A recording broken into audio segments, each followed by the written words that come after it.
की, विष्णु भगवान की, शंकर बाबा की, साईं बख्श के जनता जनार्दन की, मुरारी बाबा की।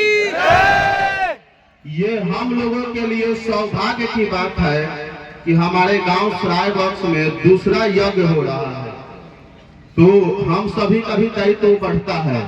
हमारे आसपास में बहुत सारे गांव हैं, परंतु वहां पर यज्ञ नहीं होता है और यहाँ पर ये दूसरा यज्ञ हो रहा है। तो हम लोग सौभाग्यशाली व्यक्ति हैं। इस बात को प्रथम नंबर पे आपको समझना होगा। दूसरे नंबर पर जैसे सर आपको बता रहे थे कि कोई भी व्यक्ति शराब का सेवन करता है या बेचता है, आपको जानकारी मिले। सर आपको बता रहे थे कि 10 दिन के लिए आप पुलिस कर्मी हैं, तो आपको पावर दिए हैं तो उसका सदुपयोग करना है। दुरुपयोग कीजिएगा तो जाइएगा, आप ही जाइएगा। ऐसा नहीं है कि आप गलत कीजिएगा तो आप बच जाइएगा। इसलिए इस बात को ध्यान में रखना है, क्योंकि आग अगर खाना बनाने का काम करता है, वही आग अधिक फैल जाता है तो घर जलाने का भी काम करता है। इसी प्रकार आपको जो सिस्टम में दिया गया है, आपको जो पावर दिया गया है, उसका यूज कीजिएगा तो बहुत अच्छा रहेगा आपके लिए। मिसयूज कीजिएगा तो आप खुद स्वाहा हो जाइएगा। इस बात को ध्यान में रखना है।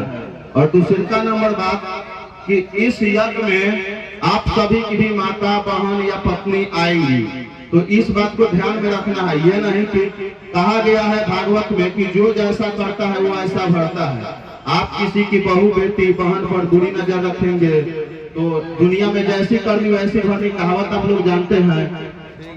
तो इस बात को ध्यान में रखना है। तो इन सभी बातों को ध्यान में आप सभी को रखना है।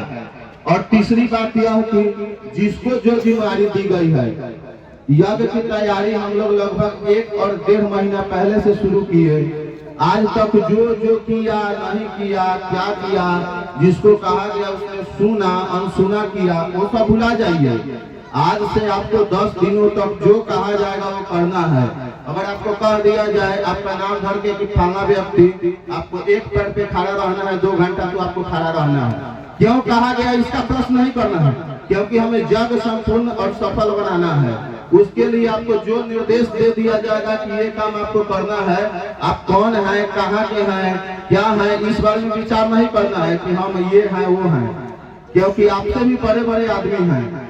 इस छपरा जिला में और सराय बख्श गाँव में हजारों लोग हैं, परंतु आपको वॉलंटियर के रूप में चुना गया है। मतलब आप पे विश्वास किया गया है, और जिसपे हम विश्वास करते हैं, जिसपे हम भरोसा करते हैं, उसे हम बोलते हैं, उसे हम डांटते हैं, उसे फटकारते हैं। आप मान लीजिए रास्ता से जा रहे हैं तो आपको कोई नहीं बोलेगा, आपका पापा है, आपको रोज डांटेंगे, आप गलती कीजिएगा, परंतु गांव के अगल बगल के लोग आप गलती कीजिएगा तो नहीं डांटेंगे।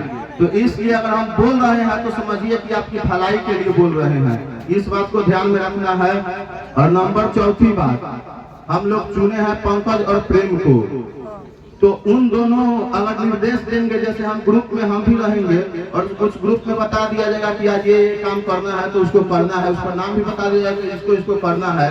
सर भी आप लोगों को बताए हैं कि अगर कोई नई बात को मानता है या कुछ गलत करता है तो उसको हम कार्रवाई करेंगे, क्योंकि उसका थाना में है, आधार कार्ड, और इसके अलावा SDO मैडम के पास है और SP साहब के भी पास है। तो 3 जगह है। एक जगह मान लीजिए कि आप विधायक जी से, मंत्री जी से, चाहे किसी नेता से पैरवी करवा के आप थाना में रुकवा सकते हैं, परंतु SP साहब को किससे रुकवाइएगा, कहाँ जाइएगा। तो इसलिए ये नहीं सोचना है कि हम गलती करके बच जाएंगे, क्योंकि जो गलती करेगा वो फंसेगा, बचेगा नहीं। ये बात को ध्यान में रखना है। और चौथी नंबर बात कि हम लोग यज्ञ के आयोजन किए हैं, इसमें कुछ हम लोगों को आर्थिक सहयोग मिला है।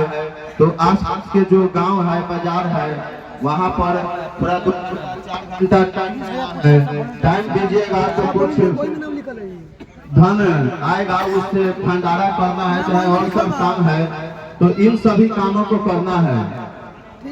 और कल से मेला लगेगी, आज रात्रि में रसलीला कृष्णलीला शुरू होगा, उस समय भी आप लोग रहिएगा। माताएं बहन आएंगे, पुरुष को एक साइड, महिलाओं को एक साइड बैठाना है। मेला में भी सर बोले हैं ध्यान देना है, गांव में भी ध्यान देना है, सड़क ध्यान देना है। तो जिसको जो दिया जाएगा उस हिसाब से वे लोग अपने